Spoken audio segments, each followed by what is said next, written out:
Hey guys, welcome back to another video. I hope the camera quality is a little bit better. I made some upgrades. We're going to be getting some Christmas stuff ready. I also have some other stuff in the mix in there as well. Like for instance, I have another Freddy Krueger, which because of the upgrades I've made to the vacuum chamber and how effective I've seen it be, I wanted to try it again. So I already got the flasks on all these, which, you know, I kind of wish I showed you guys what was inside before, but we can still see it. Okay, so inside here we can see I have a Santa Claus and a couple of these snow misers from the claymation. I think it's the year without a Santa Claus is those. I have a Jesus bust here, a mini King Kong, and the heat miser from the same show as that. Here's the Freddy Krueger. I did add a little bit of wax across the top of the claws just because I really wanted to make sure those turned out. A couple Rudolphs, again from the claymation. Another snow miser, heat miser, and another Chris Redfield, which is a much smaller one. Here I have a much larger King Kong. You can see the size difference here. The only thing that's concerning about this one is the amount of plaster I'll have between the top of the head and the flask. Over here I have a couple angels, another Rudolph. Over here I have, I want to say it's a Boston Terrier, and Appa from Avatar. All we got left to do is just mix up the plaster and pour it in and let it sit. So for the plaster, what we're going to be doing is I want to try a couple different recipes just to try to really narrow down, like, okay, what's the best one? Okay, we're ready to do our molds. So the ones in the front right here are all the ones that I'm going to be doing 30% plaster. Then I have a 20%, a 40%, and a 50%. I got everything weighed out on my sheet here. So you can see the 20, 40, 50%, and then all the 30%. Let's go ahead and start mixing. I just got some warm water from inside because everything outside is frozen. I've never used like hot water like this before, and I think it'll make it set a little bit quicker. Which won't really be a big deal because I plan on mixing this and immediately pouring it. I'm not going to do any waiting like I did last time.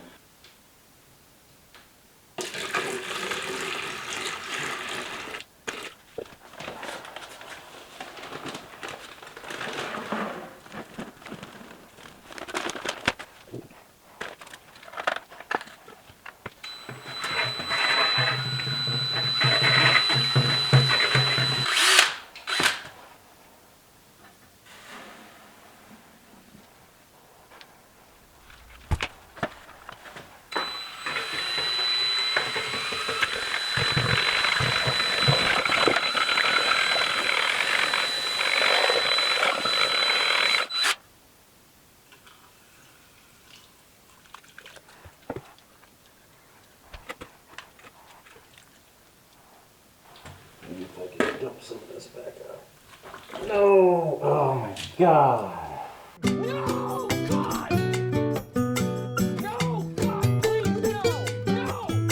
No!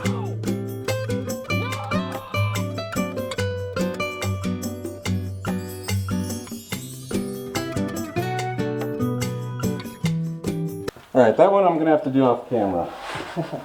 Okay, so when I think it's that watery, I definitely need to let it sit because the sand did the exact same thing it did when it was actually the thicker sand.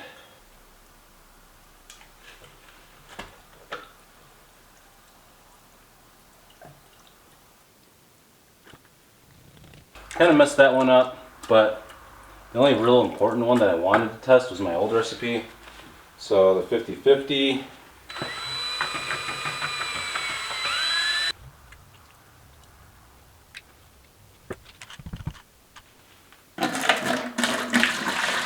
Oh, you gotta be kidding me.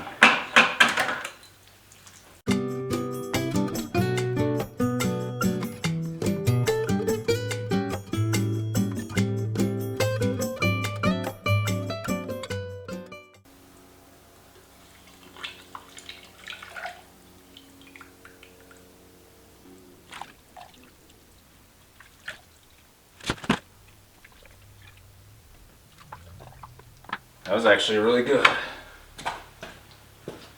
Oh, thank God.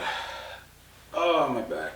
The 40% one is the one that didn't really fill up as good as I wanted because it was really thick. That one I think was thicker because I mixed it in the bucket from the previous one.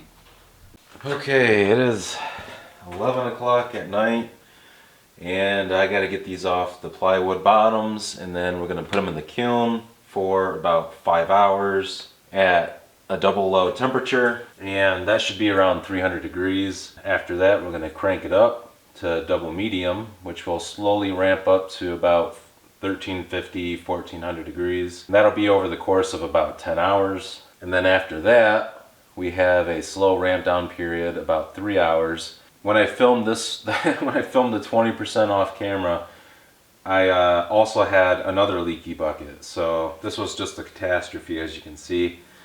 So I had 2 leaky buckets, and then the one completely broke off the plywood and just leaked everywhere, as you can see here. So it was not very fun doing these molds. I need to get some new buckets, but let's get those engraved. Man, this one's like, this 40% is like super hard. Holy cow. This has to be the hardest mold I think I've made so far. But I don't know, this one's pretty tough too. This one's 50%. I don't know. They all seem pretty tough. This one definitely seems harder though. Yeah, the 50 and the 30s actually feel pretty similar. The ultimate test is seeing how these perform under the heat with the burnout schedule. Doesn't matter how hard they are right now. I mean, concrete's super hard, but if you subject it to those high temperatures and it cracks, then it's no good. Nice. That looks really good too.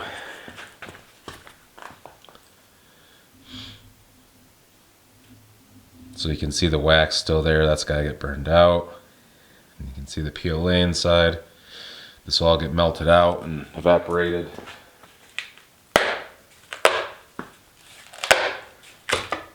Okay, now you can come off. This is only 20% plaster, and this was done properly. And you can definitely tell a difference from when I first did the 20%. This is definitely better. Man, that is really tough.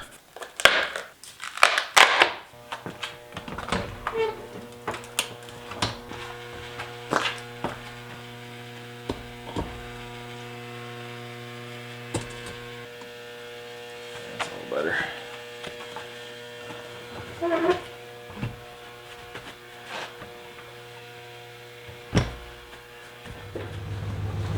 Okay, it is like a brisk 20 degrees in this garage.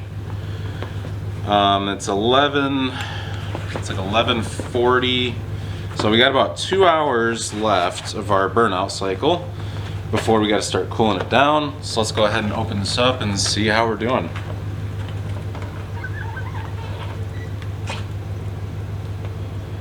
$1,230, $1,200, $1,220. The molds are all very consistent. They're all around that 1,200 range, except for that middle one. So we'll have to keep an eye on that middle one and see if that one pours differently. Maybe it's a little bit more violent because it didn't burn out everything efficiently. But the sides of the kiln are around 1,350. So we're gonna keep this going for about another couple hours, and then we'll start the cool down cycle. All right, well, I've had this cooling down now for about 3 hours, and we're looking like 900. That was a weird sound. So this is actually a really good temperature to cast at. I feel like 900, the surrounding is 1,000.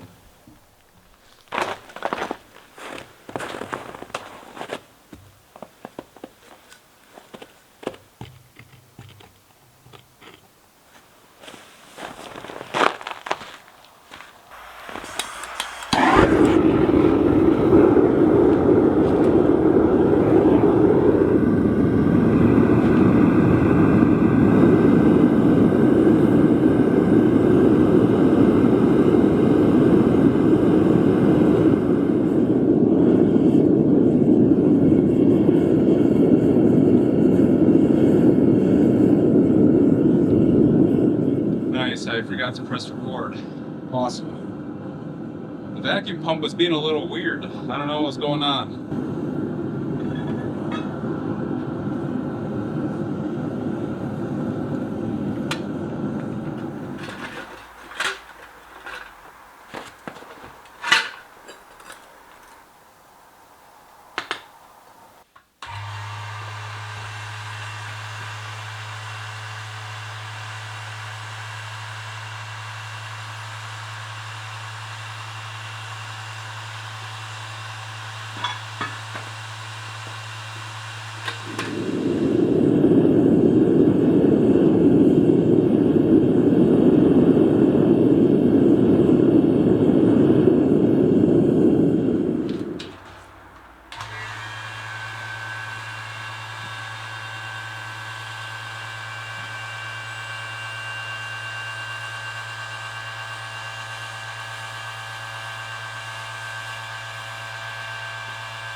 Okay, time to start cracking these open, but a little bit of a discussion first. The first one that I did, which is this one, the vacuum chamber was acting weird. I think it's because it was so cold, but all the pores went really smooth. You can see a little bit more purpley color on this one. I think that's a little bit higher aluminum content doing that purpley color. I could be wrong, but that's usually when I would see it, is when there's a higher aluminum. But they all poured really smooth and the vacuum seemed to work really good. It wasn't perfect. I definitely need some like really good high temperature gaskets, which I did get some high temperature silicone today. So this is a normal one.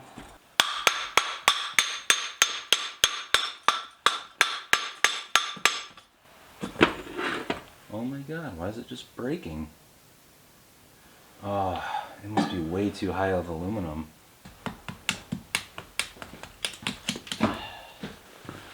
So this right here is what happens when you have too much aluminum.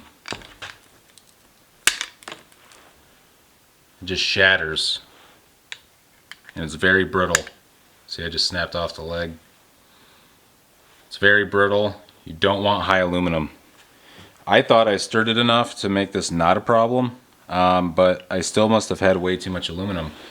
Not really sure how I got that much in there, but let's hope that the next ones don't have too much. The one, because I did have one turn out pretty good.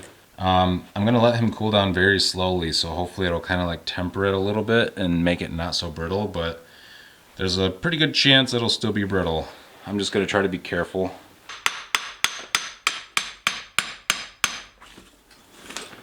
The claws didn't turn out again. It looks like most of the fingers did. The thumb and all the fingers turned out though, so that's really good. But I still didn't get the claws. I just need a better seal on my vacuum chamber. Alrighty, well, it's the next day and it is still frigid cold. I apologize for not filming me taking all these out because we did get some really good ones. So we definitely got some stuff to talk about though. So here's the first one that we did, and we already kind of talked about this a little bit. So the first two completely shattered. This third one is still good, but I can almost guarantee if I drop this or do anything severe to it, it'll just shatter. And so I'm not really sure how this one's going to turn out by the time I like get it off the little gates there and try to polish it up. It's probably going to break by the time I even get to finish it. The Freddy Krueger, same thing. This one seemed to be even worse somehow. The hand completely shattered, as you can see here. It's like completely crystalline inside. And this is what happens when you have too much aluminum. Now I thought I reduced the aluminum enough by adding a lot more copper because I've had this issue before, and I also stirred it a lot. And so I thought with all that combined, also by adding the tin and the zinc, that it would have reduced it by a lot. But this almost seems to be exactly like it was without even adding anything. That's junk too. So the first two molds were kind of a bust. The next one is the 40%. This one, I think they all turned out really good. There is a recurring issue that you'll see in these, and you can see like that thing right there, and he's got one under his chin. I'm not sure what these little bean things are. I want to say that it's air bubbles, because you can kind of like see some underneath a lot of the stuff.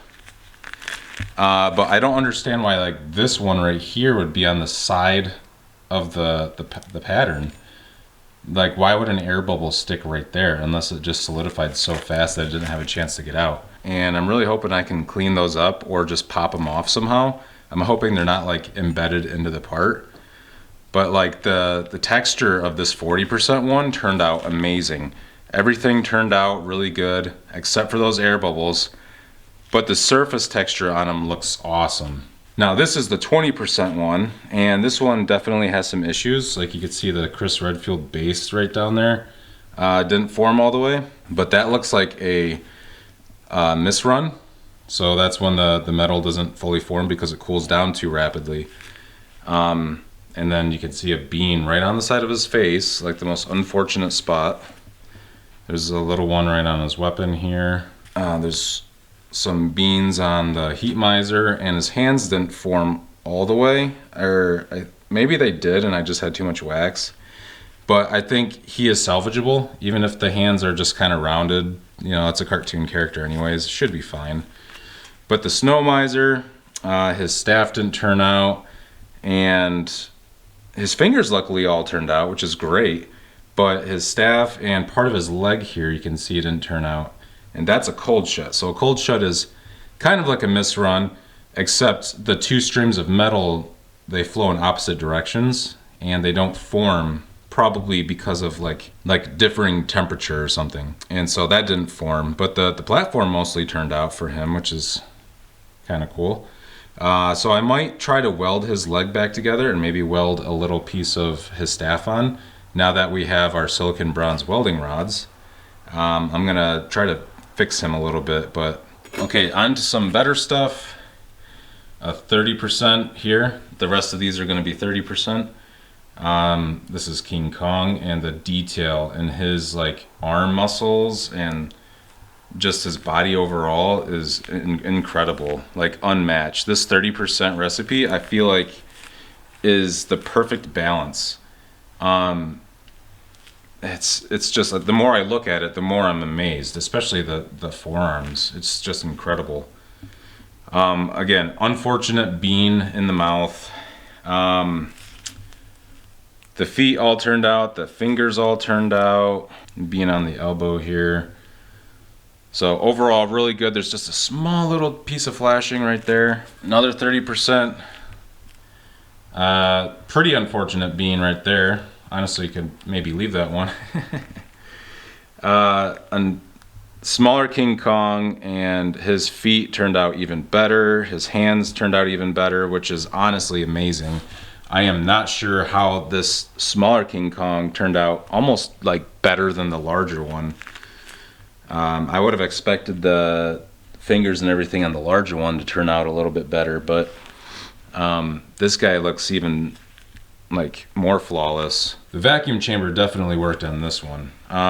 The Jesus bust looks really good. Did have some unfortunate flashing and the bean thing again. The heat miser, he turned out really good. His hands turned out, it looks like, really good, and his boots and everything. He looks like, I think, flawless.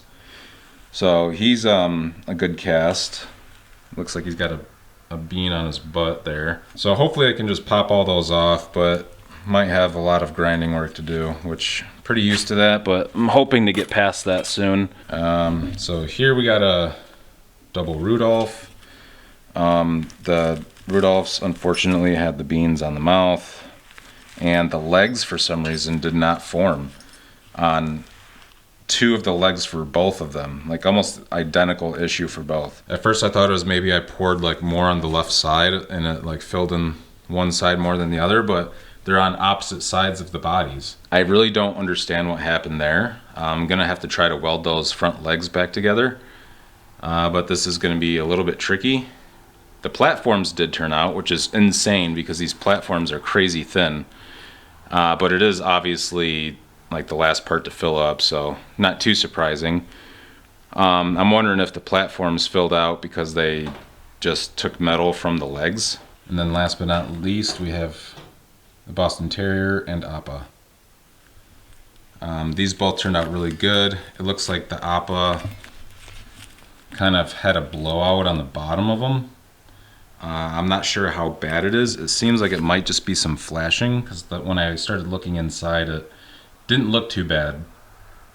I was able to kind of keep digging more and more in, and so I think it just might be flashing that just kind of like connected to the feeder here. Now, one thing I'm realizing because of how some of these didn't turn out all the way is that I might need to cast each one separately, but I still want to do it in the same mold. I got a sandblaster now, so I can go ahead and start cleaning these up.